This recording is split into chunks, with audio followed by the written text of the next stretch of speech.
Nous voici à Mons, au sein d'un tout nouveau complexe immobilier dans lequel on trouve, outre une galerie commerçante, un parc scientifique, Imagix, un complexe de salles de cinéma, et un hall immense de 8000 m², le Mons Expo Loto.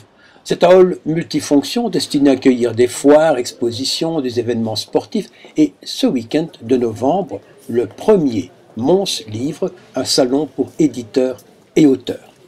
Tiens, on reconnaît parmi les amis dans la salle Henri Collignon, l'organisateur du salon de Blény et auteur et auto-éditeur d'ailleurs de son roman policier lui-même, et Jean-Philippe Querton, écrivain et depuis responsable de sa propre maison d'édition, le fameux Cactus inébranlable. Et ça bien sûr c'est Georges Roland et Nathalie Warny dont on a parlé le mois dernier à propos de son recueil de poèmes Déluge et Embellie. Nathalie, t'as payé combien ta petite table ici? 50 €. Une demi-table? Une demi-table 50 € et une place vraiment tout à fait correcte. On est à l'aise, c'est large, enfin, on peut vraiment s'installer. En tout cas, c'est un vrai hall d'exposition. Hein? Ah oui, je ne connaissais pas, c'est chouette. Et tu vas revenir l'année prochaine? Oui. À mon avis, ce sera avec Chloé Délice alors. Ah, ce sera encore mieux là. Parce que je pense qu'on aura un stand. Enfin, on va pleurnicher chez Laurent, mais à mon avis, il a demandé qu'on vienne ici pour voir ce que ça donnait, et l'année prochaine, éventuellement, on viendra. En tout cas, c'est une organisation, ça fait sérieux. On sent tout de suite qu'il y a eu de la pub, qu'il y a des gens qui passent, qui viennent. On a de la place, on est accueillis à l'entrée. Bon, mais Catherine Hoquet, je crois que vous devez être quand même contente pour une première.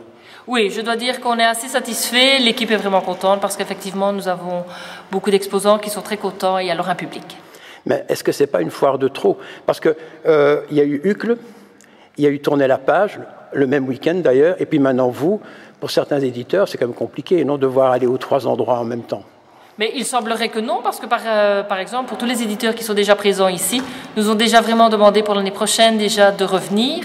Donc je suppose que ce n'est pas une de plus, puisque de toute manière, par rapport aux autres, on est plutôt une complémentarité plutôt que autre chose. Donc non, ils n'ont pas. Est-ce que vous êtes une foire régionale ou bien une foire nationale? La foire du livre belge de Uccle veut s'adresser à tout ce qui est belge au niveau éditeur-auteur. Est-ce qu'ici c'est plutôt une foire pour la région ou bien? Non, pas du tout, parce que la publicité a été faite du nord de la France jusqu'à Bruxelles. Donc non, on ne s'adresse pas uniquement à un public montois. D'ailleurs, au niveau d'associations montoises ou d'éditeurs montois, on n'en a pas tellement non plus, on en a quelques-uns. Et parfois, on a même des auteurs montois, mais qui sont édités dans une maison d'édition même française. Bon, quand je vais sur Google, je vois que vous avez une série impressionnante de titres. Vous êtes conseillère provinciale, conseillère communale, je crois, présidente de la Fédération des femmes libérales du Mons-Borinage, etc. Ça fait beaucoup d'occupations, tout ça. Et maintenant, la foire. Mais vous êtes aussi président d'une ASBL qui s'appelle Hainaut, Culture et Démocratie. Et ce que j'ai trouvé intéressant, c'est que vous êtes en train de mettre au point une sorte de publication de 18 ouvrages consacré à quoi? À toutes les communes du coin, de la région? Voilà, il y a quelques années, donc on avait édité un livre à la demande de quelqu'un, d'éditer un livre sur les bourgmestres de Mons. Et puis en faisant le vernissage de cette exposition, plusieurs personnes sont venues en me disant « mais moi j'ai encore des informations sur telle ou telle commune ». Et puis je me suis dit, mais pourquoi ne pas lancer une collection? Et donc d'où est venue l'idée de faire des publications sur les communes avoisinantes, donc sur les 19 communes de Mons. Et la première vient de sortir, c'est Mézières, je crois. C'est la 3e déjà. Ah, nous avons déjà sorti Spienne et Armigny, et cette semaine, nous avons inauguré Mézières, et en janvier, nous inaugurerons Saint-Symphorien. On essaye d'en faire 2 par an.